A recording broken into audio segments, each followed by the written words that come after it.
Hello, everyone. Welcome to Jamaica 411. Thank you so much for joining me today. I'm your host, Michelle Stern. Well, folks, have I got a bombshell? Well, is the bomb itself?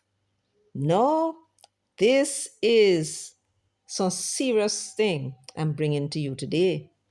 The Gleaner has published some information about the Integrity Commission, and you remember that we have been talking about this matter for more than one video, if I recall.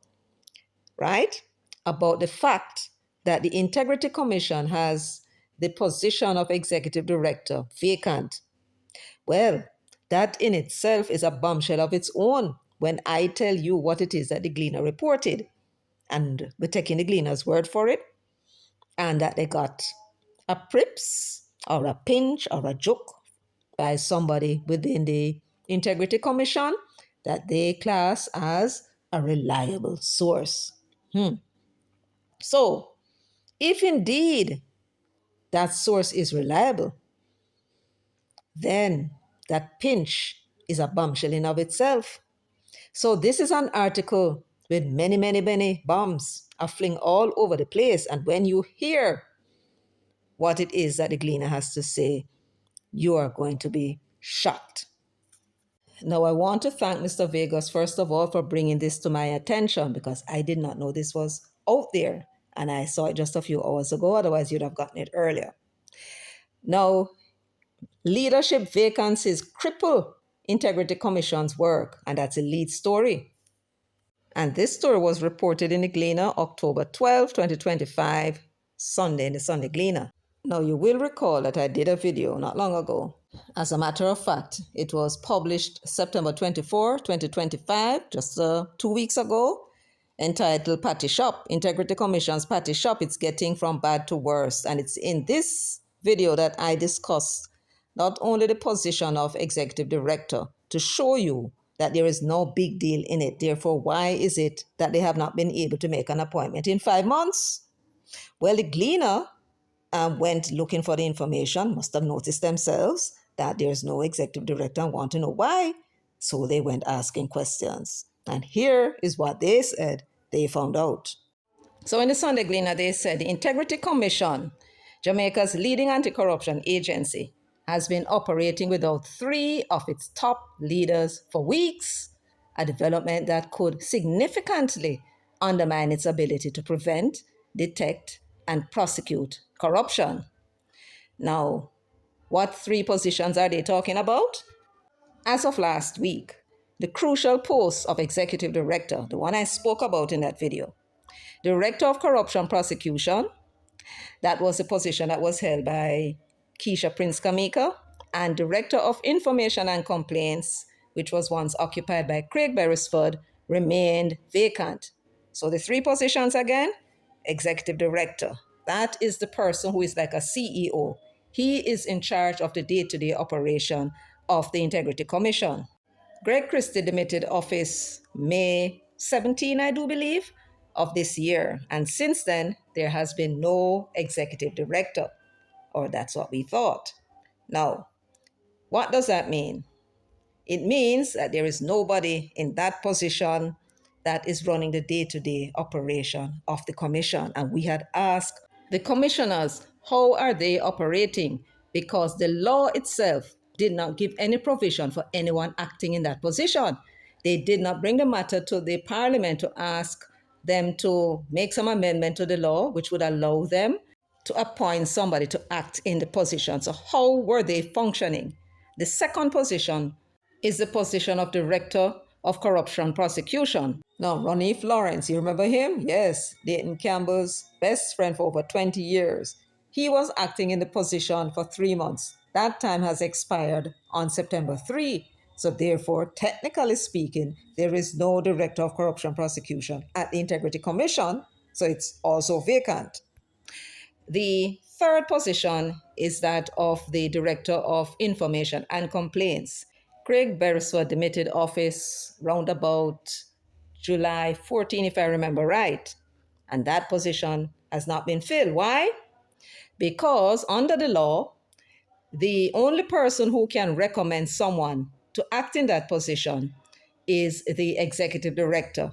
According to the law, he is to recommend to the commissioners someone to act in the position. There is no executive director, so there can be no person in that position to act.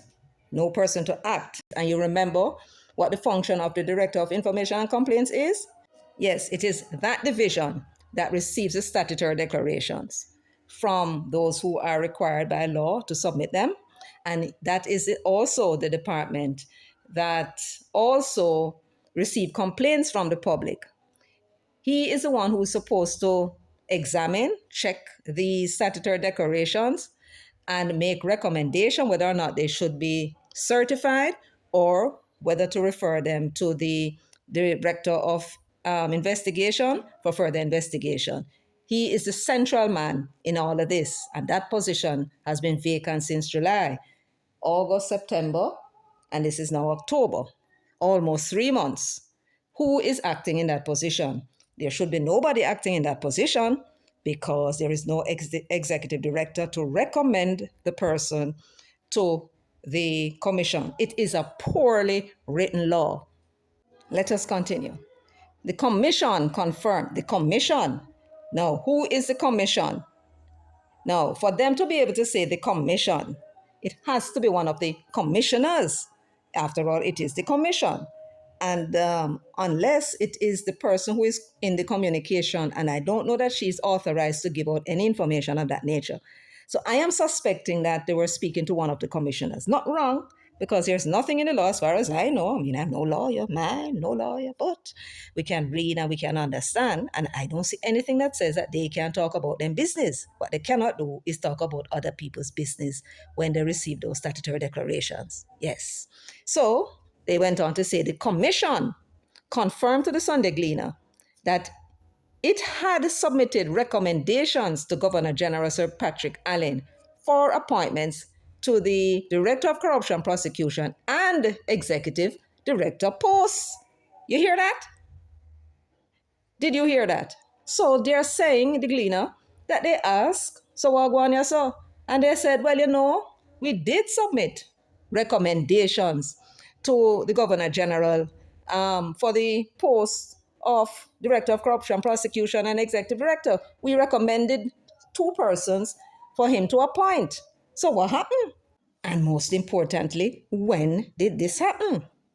The Gleaner continued, while gaps in appointment earlier this year might have been linked to wider changes at the helm, including the chairmanship, a reliable source, not the commissioners anymore, but a reliable source, who spoke on condition of anonymity, told the Sunday Gleaner that the nomination for an executive director was submitted in July, while the recommendation for the new Director of Corruption Prosecution was made earlier. So, Greg Christie left in May, and by July they had somebody they were appointing. Now, I want you to recall something, and as they mentioned July, that is very, very interesting indeed. Do you recall it being said somewhere, and I have a feeling it was Nationwide News Network that had reported it at the time, that there was a move afoot to put Craig Beresford, who was not seeking reappointment, because remember, his post at the time was advertised and that was noted. And if I remember right, NNN said somebody pinched them, or they pinched somebody, and the person told them that he was not going to go back. They wanted to know why. Well, if I remember right, Nationwide had said that they are of the understanding that Craig Beresford would have replaced Greg Christie when it was again that Craig Beresford left office, July 14. And when it is that they said that they had recommended somebody for the position of executive director, according to the Gleaner, that the nomination for an executive director was submitted in July. Coincidence? Maybe, maybe. But we wait to see who it is that will be appointed. Let us read on. Now, they said that the recommendation for the new Director of Corruption Prosecution, that was made earlier. That is before July. Interesting, because I have a suspicion that a time before July would be in June. And I have a suspicion that Dayton Campbell's best friend and buddy of 20 years is who them recommending for the position. Now that we have established our suspicions, well, let us read on and see if there are any clues. And I suspect there will not be, but we'll read on nonetheless and see what else we can gather from this article. Now, they said this means they were submitted in time for a smooth transition from the acting period to the new appointments. From the acting period to the new appointments. Now, remember, there is no executive director since Greg Christie left. So, if he left in May and the recommendation for appointment was made in July, then no, there would have been no smooth transition from acting because there's supposed to be nobody acting in that position. If they are now referring to Ronnie Lawrence, that he was in that position since March, the end of March, about a week before Prince Kamika was supposed to have demitted office. She went on leave and he took his position as acting. It was announced, right? But there were complications because they did not go to the Governor General to seek appointment as acting. And that was never done until June, and we'll see more of that later, right? So that must have been the one that would have been smooth if he is the one that they are proposing should become the Director of Corruption Prosecution. When Kamina Johnson-Smith and Ed Bartlett wrote their objection and gave their reasons why, you remember that the learned judge had told them to come with evidence. Apparently she thinks this is a court of law. She does not understand, it appears, the matter of public perception. That is how politics run, not necessarily on evidence. But we'll leave that and let us move on to what else the Gleaner has to say. Let's see. We have heard one bombshell already. Let us now continue looking for the other bombshells. They are there. Indeed they are. Now the Gleaner now seeks to explain something very important and very kind of them. Under the Integrity Commission Act, the Commission is allowed to make temporary acting appointments for up to 3 months. Accordingly, an acting Director of Corruption Prosecution was appointed on June 3, 2025. You remember what I told you before? He was actually declared to have been appointed to the position by the Commission in March, end of March. They then found out their mistake. Governor General must write to them and say, but who is this man? I don't know him. And so they realized that he was illegally in that position. And the Governor General duly appointed him on June 3, 2025. In a previous video, I was asking when, because no date was given, if I remember right. So it was June 3, 2025. He now must act in that position for 3 months. I don't know if the law is saying that he has to stay for 3 months until they find somebody, or it's up to 3 months. I don't think no law could be that stupid, or nobody could be so stupid to put that in the law. So it was up to 3 months. So he has or was appointed June 3, July, August, September. So on the 3rd of September, his acting position expired. What therefore is his status as acting Director of Corruption Prosecution? Let's read on. Accordingly, an acting Director of Corruption Prosecution was appointed on June 3, 2025, and an acting Executive Director on May 18, 2025. Did you hear that? Now, seriously, I don't think I'm reading right. You think I'm reading right? And an acting Executive Director on May 18, 2025, I can tell you with a certainty that, if it is true, was never announced. Not only was it not announced, but it is not on their website that anybody is acting in that position. And certainly, no person called Executive Director was, as far as we know, sent to the Governor General for appointment. They would have learned their lesson from the Ronnie Lawrence if they didn't know that even acting positions has to be recommended to the Governor General for appointment. If that person that the Gleaner is calling reliable is speaking the truth, or know what I'm talking about, that there was somebody acting in the position as an Executive Director, who the hell appointed them? And if somebody was doing the job of Greg Christie, how the hell the commission could be taking instruction or anything from them, or anybody in the commission taking any instruction from somebody who is not legally appointed? What the hell is going on at the Integrity Commission? There needs to be a commission of inquiry into the operation of this entity. You have 2 judges, but they being judges on the commission does not entitle them to advise themselves. Government of Jamaica never tell them, say, we're broke, right? They must get legal advice and they must have persons advising them. Who is their legal advisor? The Director of Corruption Prosecution. They should have an independent legal advisor. As far as I know, we're not broke. So how it is that they're making these simple mistakes? How is it that they had somebody acting as an executive director in secret? Is it possible that the Gleaner source is not quite as reliable as they believe? Somebody needs to haul their asses before the Parliament because they are a commission of the Parliament. They are not there to do as them please. So, Brother Warmy, work for you, my son, work for you, my brother. Call on the Parliament.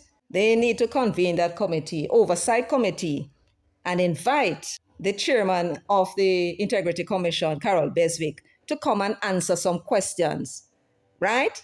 They are not there. They are not a law unto themselves. Not even you as a parliamentarian in the parliament are a law unto yourselves. You have rules that govern you. You were showing us and you were talking about it last week. So we need Carol Beswick to come before the Parliament and answer some questions. She needs to explain if it is true that they had indeed appointed an executive director. And if they did, who was it that appointed that person? Who gave them the authority to make that appointment? And where in the law they see that they have any authority to appoint anybody to act? And having had the experience of Ronif Lawrence, are they saying no, that they didn't know that that person's supposed to go before the Governor General for appointment as acting director? That's the first thing. Second thing is, where in the law does it say that they have the power to do any such thing? Are these people who are commissioners of the Integrity Commission losing their minds? But you know what is even more fascinating? What the Gleaner went on to say. However, both terms are now past expiry and the law bars extension. So all of a sudden, the law speaks. Before that, the law is a dummy. They decide that they were going to appoint an acting director, never went to Parliament and asked for permission to do so, to have the law amended to allow them to do so. And even so, never submitted that person to the Governor General as far as we know, and I will show you evidence of what I'm talking about. We are now on the Integrity Commission's website. You see, Corruption Prosecution Division. He's a director. It says Ronif Lawrence, the Director of Corruption Prosecution Acting. So you see his photograph that is there, and it says clearly that he's acting. Now you read at the top, it says Information and Complaints Division, right? This is for the director, and it says profile coming soon. So you see for yourself, no one has been appointed neither to act, and no one has been appointed to the position as yet, but the profile is coming soon. That is what is on the commission. You can go on there, you'll see it for yourselves. And if you visited the website, as I did today, because I've been watching this for weeks, this is what you'll see for the executive director. It says executive director, profile coming soon, right? Now you will recall that when Ronif Lawrence, he's acting in that position, and his profile was put up on the website and announced to the world that he's acting in that position. Now you see for yourself that there are no persons mentioned here as acting in the position of executive director. Had they appointed somebody, as the source told the Gleaner, the photo should be here of the person, right? Because it would have to be somebody who is on the inside that is acting in the position until they find somebody permanent. That's what that would mean. But you're seeing it for yourself, that they have not said there is anybody who who is acting in this position. The question is the source of the gleaner correct? Is there somebody acting in the position at this moment? And if so, who the hell appointed them? So we are satisfied that the Integrity Commission did not declare that there was somebody appointed in that position. It was not announced to the public. Let us now look at the law to see if they indeed have any authority at all to make the appointment of executive director of the Integrity Commission. If that person is correct, mark you, is alligator that go down at the river bottom can tell we say shark down there. The alligator told us that there is an executive director that was appointed by the commission to act by the commission. Because had it been by King's House, by the Governor General, there would have been an announcement and mention of it in the press. So there needs to be some clarity. Brother Warmy, work for you, my son, work for you. One thing me can tell you about our brother Warmy, him not come to parliament for one bench. And I know, brother Warmy, you're going to be asking questions. And we thank you very much in advance. Because, we can't come ask the question. We have to rely on somebody like you, brother Warmy, who's not afraid to talk your mind and make them know how you think about this and that. That's what your constituents send you there to do.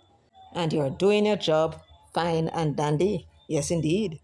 So as to be very thorough, there is a section in the Integrity Commission Act that gives the commission the powers to make regulations. But what were the circumstances? At section 64, 1, I'm going to read for you what it says. It says, the commission may make regulations. What are these regulations? 1, prescribing the manner in which the investigations may be carried out, amending the form, that is probably the statutory declaration itself, prescribing the procedure and manner for the filing of statutory declarations by the commission, directors and staff of the commission. That seems to be talking about them filing statutory declarations. The staff are not quite sure about the commissioners though, but that is what they have powers to regulate, right? Next thing they have the power to regulate is prescribing the code of conduct in relation to the functions of each director. That's an internal matter that they have the power now to regulate. Next, it says prescribing any matter or thing in respect of which it may be expedient to make regulations for the purpose of giving effect to the provisions of this act. Now, they may say, maybe under section 64, subsection 1E, maybe that permits us, since there is a gap in the law, that we can create a position that is called acting executive director. This may give us the power to do so, right? Maybe we can act under this particular section. Let us read on though and see what else the law says. So let us say for argument's sake that they could use 64(1)(e) and say, yes, that could be suggesting that we are permitted to create positions such as an acting executive director. Let us say that for argument's sake. What does section 64(3) says? It says, regulations made under subsection 1, which is what I just read you, shall be subject to affirmative resolution. What does that mean? Who it is that must affirm these regulations that are made by the Integrity Commission about its internal running and its internal affairs? That would suggest to me that the Parliament is the one that must vote and agree and approve what has been done. In other words, the commissioners may make regulations, but they are not a law unto themselves. They have to go to the Parliament with the resolution and have it affirmed by our members of Parliament and the Senate.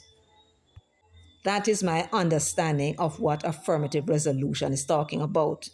The question is, did they go to the Parliament to have their regulations for the creation of a new position called acting executive director approved?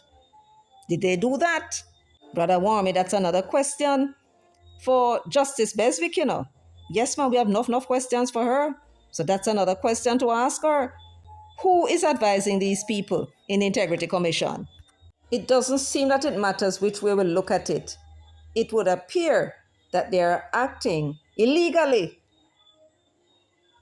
That's what it appears if the source is correct, that there is an acting executive director in the Integrity Commission. Now, remember what the law says. When it comes to the appointment of the commissioners, that is in the purview of the Governor General. He does not have a staff complement to vet anybody, to hire anybody, to put out any ad. That clearly is done by the Public Service Commission. They find the suitable persons, going by what the law says, and they say to the Governor General, look, here we find Smaddy. And the Governor General would then go talk to the Prime Minister and go talk to the leader of the opposition and say, me find Smaddy. And then after that, whatever their opinion is, him go and he appoints the person to the position. That is my understanding of the law. Then, when it comes now to the persons who are going to work within the commission, it is the commissioners whose responsibility is to go find the directors and the other staff members. But they cannot appoint. They can recommend to the Governor General, just like the Service Commission, and the Governor General then appoints. The question is, why has the Governor General not appointed? That is the mystery. Now, I've shown you some bombshell already, Yes, man, because that business about this revelation that there is an acting executive director, when we don't show you in no uncertain terms that there is no such thing in the law as an acting executive director, and we want to know how they met that appointment. That's bombshell number. How much that we reach now? About 2 or 3? Yes, man, that's a hell of a bombshell. Now the question is, what go on here with the Governor General? That's another bombshell, but we don't know if we'll get any clues, but let us read on and see what we can find out. Agree? Yes. So here we are now at the juicy point. Listen to what them say here. The Sunday Gleaner asked King's House why the appointments to the positions of Director of Corruption Prosecution and Executive Director, not acting, Executive Director, had not been confirmed. So King's House responded, what did they say? The Office of the Governor General declined to explain, stating that the communication on such matters is confidential. I want you to remember that. What it is that they said, that the communication on such matters is confidential. Now, I need you to pay very, very close attention to what else King's House said. This is King's House they are quoting now. This is Gleaner quoting them. His Excellency continues to be guided by legal advice. You hear that? Let me repeat. His Excellency, the Governor General, continues to be guided by legal advice. So them say, I can't tell you the reason why the appointments have not yet been made, because it's confidential. But they went on to say more. His Excellency continues to be guided by legal advice. He remains steadfast in discharging his responsibilities with due regard for the law, the Constitution, and the independence of all institutions concerned, King's House said in a statement. So they said, look, we can't tell you why, but then went on to give certain clues. I think that this is some little clues that they were giving, right? His Excellency continues to be guided by legal advice. Who is advising His Excellency? His own Privy Council. So something is the matter with these recommendations to the Governor General, and he is being advised by his Privy Council about what he should or should not do. This is what is being suggested here. They went on to say that he remains steadfast in discharging his responsibilities with due regard for the law, right? What responsibilities? That is the responsibilities given to him, they said, by the law, which is the Integrity Commission Act, by the Constitution of Jamaica, and the independence of all institutions concerned. That will have to do with a reference to the Integrity Commission Act itself, because the idea is that the Integrity Commission should be an independent institution. So when they're saying here that he is steadfast in discharging his responsibilities with regards to the independence of all institutions concerned, something is wrong about those recommendations. And that is the reason why he has not made the appointment. Now, what I would like to know, and this is what we would like to know, I'm sure, was this communicated, whatever the issues are, why the Governor General refuses to make the appointment? Was that communicated to the Integrity Commission? That's the first question. And again, I could have asked, was the concern, or is there a concern, and if there is a concern, a legal matter that came up because the Governor General is acting on legal advice? What is that legal advice? Do not sign off on these appointments. Was that communicated to the Integrity Commission?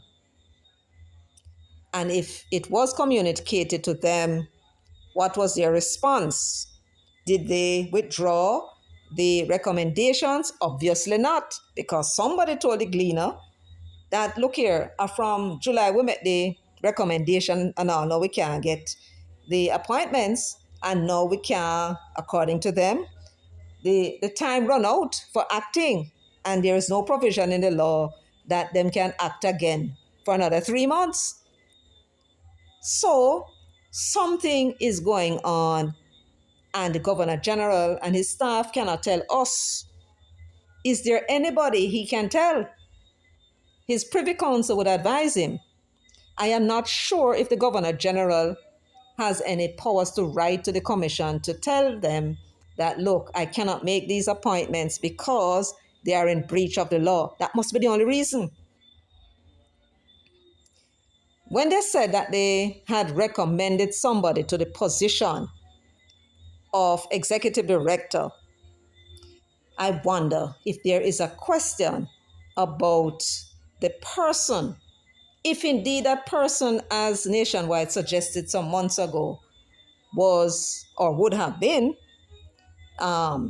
Craig Beresford, is there now a question as to whether or not he can actually move from a position, a director position, to another position? Because all of that is very important. The law actually says that they can only serve in these positions for 5 years, and that time may be extended.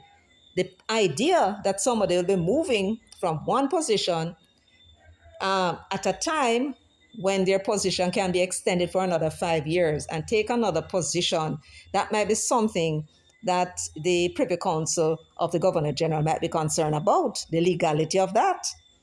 The law never, remember, this is a statutory body, it's governed by law and regulations, right? And if they made a regulation internally to say, yes, that is possible, they can't just do that. They have to go to the Parliament for the Parliament to affirm. So if they have done that, they may have been within them rights, let's say for argument's sake. But until they get the Parliament to approve it, the Governor General cannot appoint the man to the position. Are you understanding what I'm saying? So this could be a possibility. As for the other position, the Director of Corruption Prosecution, why would the Governor General not appoint the person? Is that person that was recommended for the appointment Ronif Lawrence? Here now is the matter of the Governor General steadfast in his discharging of his responsibilities to the independence of all institutions. Is Ronif Lawrence in a position to accept the position of Director of Corruption Prosecution, given the fact that he is a personal friend to a high-ranking member of one of the political parties? In other words, just as Kamina Johnson-Smith and Ed Bartlett had suggested, if a matter should come up to do with somebody who's a member of the Jamaica Labour Party, and he recommends prosecution, wouldn't that give rise to a suspicion that maybe he was biased because he's a personal friend of Dayton Campbell and he wants to hurt the Jamaica Labour Party? Doesn't have to be true. but there is a perception, and that is what counts in politics. And then if somebody was recommended to him for prosecution who is a member of the PNP, a PNP politician, and he were to decide that he was not going to prosecute, again, wouldn't that give rise to the suspicion that he's being biased because of his personal relationship to Dayton Campbell? And what about this matter of leaks? If Dayton Campbell were to open his mouth about anything that clearly came from out of the Integrity Commission, wouldn't there be the suspicion that he must be the one that leaked it? His personal friend. His position as the Director of Corruption Prosecution is untenable. And I wonder if that is not part of what the issues are with his appointment, right? They should never put him forward. Once they know of that relationship, he should not be put forward. You know, damn evidence. The judge is not a fool. The question is, though, did the Governor General send a letter to the Integrity Commission telling them why he will not make these appointments? Because it is clear that if after so many months the appointments have not been made, that it is a decision that he had made not to make those appointments, and it appears as though he was guided by legal advice, his Privy Council. So having been given that response from the Governor General from King's House, which appears to be dripping with clues, so it appears to me, the Gleaner went to ask the young lady, Michael Jackson of Jamaicans for Justice, what she think about it. So she's the executive director, and they are quoting her as saying that the delay raises serious constitutional concerns. Why is that? I mean, the matter of the Integrity Commission, it's not a constitutional body.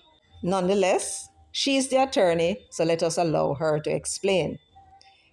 She reasoned that if the commission made the recommendations as far back as July 2025, the passage of more than 3 months prompts questions as to the reason for the Governor General not effecting the appointments and whether the head of state may be acting beyond or contrary to his constitutional and statutory authority, potentially ultra vires, acting outside of his authority, is what that means, right? So she asked some serious questions. First one is, why has the recommendations not been put in effect, right? Now she's wondering if the Constitution requires that the Governor General should make appointments once they are recommended. He has no power, she seemed to be suggesting, to refuse to make an appointment, and that may well be true, except the Integrity Commission Act gives him the discretion to make appointments about the commission and those who sit on the commission itself, right? No. They are the ones who's responsible for hiring other people.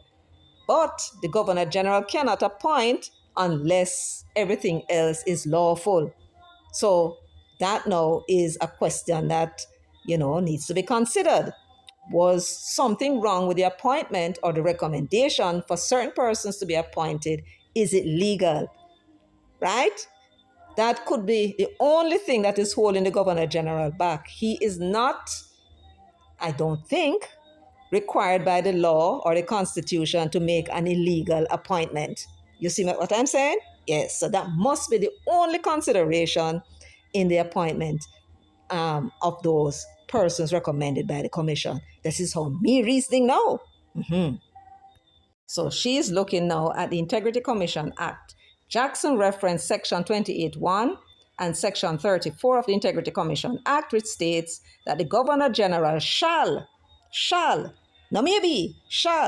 appoint these officers on the Commission's recommendation, language that leaves little room for discretionary refusal.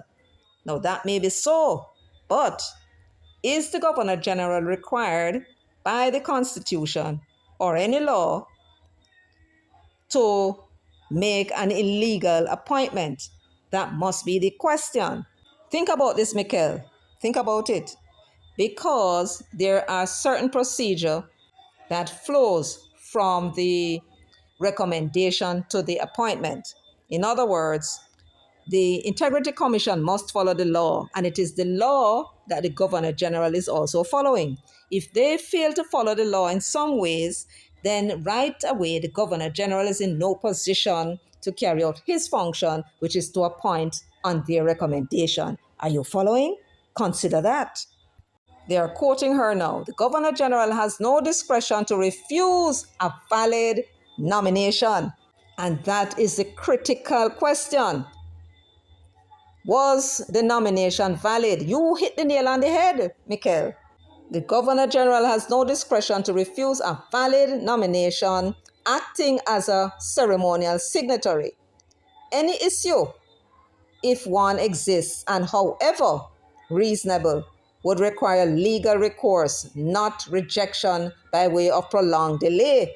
That's what she's saying. The question is that true? He's being advised by his Privy Council. That's the clue that came from King's House, that he is acting on legal advice. Right? So, you are saying he does not have the power to refuse. His job is to appoint. And once he appoints, if there's an issue, then it's for somebody to take the matter to the court to have that appointment reversed. Is that what you're saying? How does that work?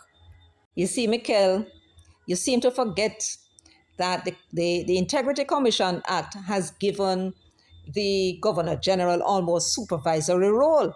It is not the same sort of role. He can go to the Prime Minister and the opposition leader and he can say, I'm going to appoint such and such a person. What do you think about it? And they will give him their opinion, but he does not have to abide by their opinion. Right?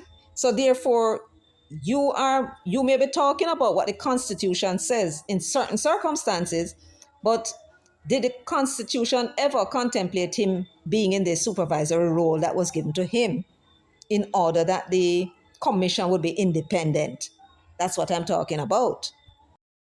She also pointed to Section 32(2) of the Constitution, which allows the Governor General to refer a recommendation back for reconsideration once, but otherwise binds him to the Commission's advice. Really? So let us go to the Constitution of Jamaica.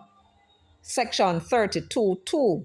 It says, where the Governor General is directed to exercise any function on the recommendation of any person or authority, he shall exercise that function in accordance with such recommendation, provided that A. Before he acts in accordance therewith, he may, in his discretion, once refer the recommendation back for reconsideration by the person or authority concerned, and, not or, and if that person or authority, having reconsidered the original recommendation under the preceding paragraph, substitutes thereof a different recommendation, meaning to say them decides, all right, we're not going to appoint that somebody, we're going to appoint somebody else. So if they substitutes thereof a different recommendation, the provisions of this subsection shall apply to that different recommendation as they apply to the original recommendation. Let's see what subsection 3 says. Where the Governor General is directed to exercise any function after consultation with any person or authority, that is the Prime Minister and the leader of the opposition in this case, he shall not be obliged to exercise that function in accordance with the advice of that person or authority. He asked them for advice, they gave him the benefit of the advice, he not to pay them no mind. That's what this is saying. But what exactly is subsection 2 saying? Listen to what it says, He is supposed to act on their recommendation, except in circumstances where he may decide to send back the recommendation to them and say, go and go reconsider. Notice what it says. It says, having reconsidered the original recommendation under the preceding paragraph, and they went and make a substitution. Notice what it says. It never said that they have the power or the authority not to reconsider. In other words, the Governor General said, look, I don't know about them too many. I think we should go think about it, because there is a question about this young fellow, especially Ranif, about his association with one of the major political party operatives. So I think we should go reconsider. This does not give them the power to say, all right, Gigi, we did reconsider and we said that you should go ahead and appoint. That is not what the Constitution says. It says here clearly that they must go and find somebody else.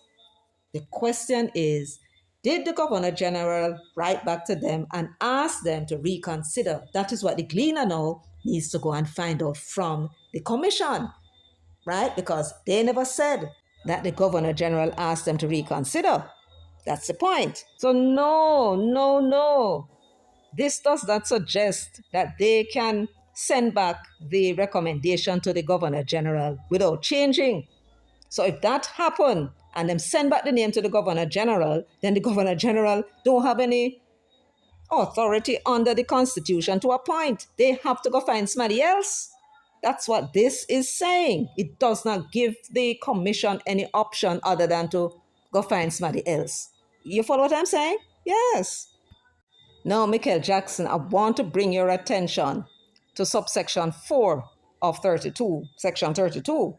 It says, where the Governor General is directed to exercise any function in accordance with the recommendation or advice or with the concurrence of or after consultation with or under representation of any person or authority, the question whether he has so exercised that function shall not be inquired into in any court. Do you now have your answer, Ms. Jackson? Yes. The Integrity Commission cannot carry the Governor General to court, nor anybody else for that matter, because they made a recommendation to him and he has not, appointed the people that they recommended. Again, the question we must ask is simple. Did the Governor General once refer the matter back to the Commission for them to reconsider these individuals? That the gleaner must go and find out and tell us, please.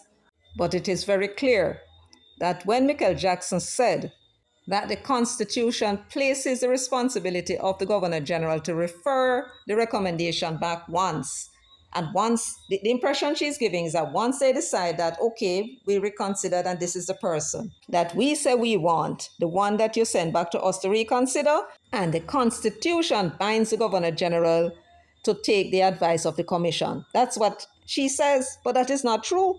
Never said so. They are the ones with the obligation to change the persons they recommended to the Governor General and go find somebody else. And if indeed the Governor General had asked them to reconsider and they have not done so, and based upon what Kingshouse said that he's acting on legal advice, it would appear to me that it was done and they not changing for them recommendation. So it seems to me that what is going on here is that His Excellency put on him excellent foot and they are going to have to change their recommendation. Again, these people are not acting in accordance with the law. These are some lawless set of people. There needs to be a commission of inquiry into the operation of the Integrity Commission. Full stop. Jackson is of the view that the intention of this power of reconsideration is confined to verifying critical eligibility. For example, if the nominee lacks qualifications or has a clear conflict per sections 28.3 and 36. I suppose it's the Integrity Commission that I'm talking about. If the Governor General has exercised his right to request reconsideration, the Commission may choose to reaffirm its nominee or submit a new one. But Jackson warned that prolonged silence or inaction without invoking Section 32.2 would lack legal basis, raising concerns of unauthorized obstruction. Of which part in the Constitution she said that? You see anything like that? First of all, she is under the impression that the commissioners, once the Governor General said to them, go and go reconsider them people because they don't look like them qualified. And them said, well, as far as we are concerned, they are qualified. What did she say? That they may choose to reaffirm its nominee or submit a new one. So she's saying that them can say, listen, Governor General, me don't know what you are chat about, you know. And them not two man, me say we want. She's saying that they can do that. And in that case, the Governor General is bound to go and appoint. But you and I just read the law itself, and it said no such thing. Once him send it back to them, they are the ones who are obliged to go find new people. So she's wrong in her interpretation. And then she talk about now the prolonged silence, meaning that the Governor General not appointing the persons that were recommended to him would lack legal basis, raising concerns of unauthorized obstruction. We're good about that. Because the Constitution told you at section 34.4 that you can't go to court, go ask whether or not him exercise him responsibility or force him to do so. So I don't know where she get all this interpretation from, but it's clearly not from the Constitution of Jamaica. Certainly not section 32. However, she further argues that if the Governor General has posited reasonable questions, the Integrity Commission may, within its own discretion, provide answers to King's House after making a recommendation, but it has no legal obligation to do so. She needs to tell us what part of the law and the Constitution says so. So it would appear as though, in her view, it is the tail that is wagging the dog. The Governor General is the one with the supervisory responsibility, but he cannot supervise the Integrity Commission. Once they make a recommendation, however illegal it may be, according to her, he is to appoint a Mex Madias to look out the law part of it, right? She's saying here that the Governor General can ask the Integrity Commission some questions. In their own discretion, they may decide that they will answer which part of the law says so. She has not quoted it. Anyway, let us read on. If the Governor General has concerns, he must articulate them legally via a written request for reconsideration under Section 32.2. True. Failure to do so risks a constitutional overstep, eroding public trust in an office sworn to uphold the rule of law. Are you now out there with your advice, which don't sound right to me, right? That will be causing the erosion of public trust. Because what you're saying, the Constitution don't say no such thing. And you have not told us where in the law, Integrity Commission Act, or the Constitution, the Integrity Commission is under no legal obligation to answer any question from King's House. You need to tell us where to find it. Prosecutions in limbo.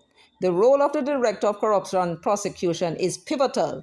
According to Section 34 of the Integrity Commission Act, the Director of Corruption Prosecution is responsible for prosecuting acts of corruption, providing legal advice, and conducting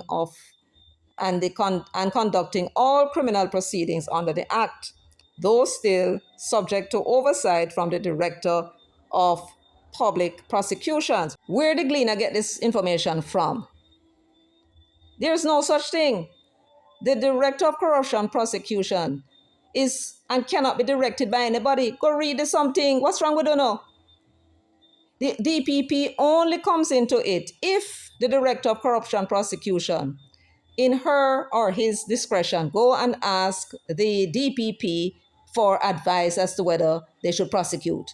Or the commission may ask the Director of Corruption Prosecution to go ask the DPP for advice. The law says that once the DPP makes a ruling, makes a decision of how the Director of Corruption Prosecution should proceed, then they have to proceed according to the decision of the DPP. That is what the law says.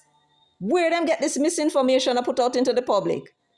Further, the DCP, the Director of Corruption Prosecution, has the task of providing legal advice to the Commission on matters concerning acts of corruption and offenses committed under the Act. True enough. So they went on to admit that the Director of Corruption Prosecution is the one that's responsible for conducting all criminal proceedings under the Integrity Commission Act when it comes to corruption. It went on to say an informed source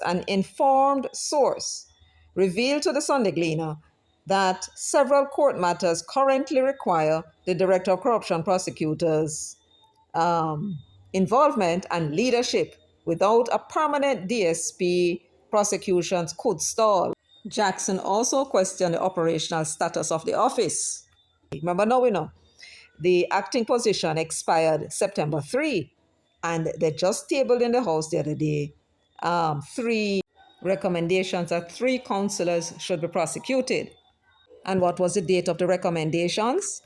The recommendation that the 3 councillors should be charged was put on the website on October 7, 2025. There is no indication in the ruling.